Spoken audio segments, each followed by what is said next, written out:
vlog, samahan niyo ulit ako sa aking mga ganap. Kaya let's go!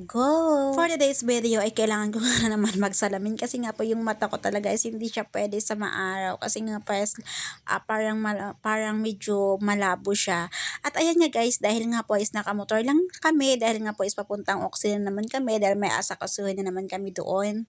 Kaya kahit sobrang init, ay for the go na naman kami ng aking asawa kasi nga po is kailangan talaga. Ayan, napadaan na rin kami sa isa resort pero hindi pa po kami nakapag-picture. Dahil nga yung asawa ko is puro next time kaya nung kailan lang kami natuloy dyan sa Stone Kingdom. At ayan, thank you Lord, nakarating na din po kami ng Lourdes Magsaysay Occidental Mindoro.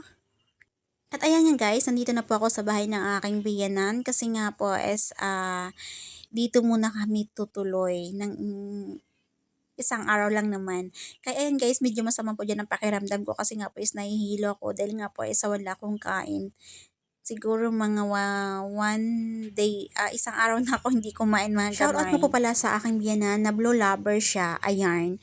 Andito po ako ngayon kasi nga po is hindi ako sumama sa aking asawa kasi nga po is nahihilo talaga ako that time.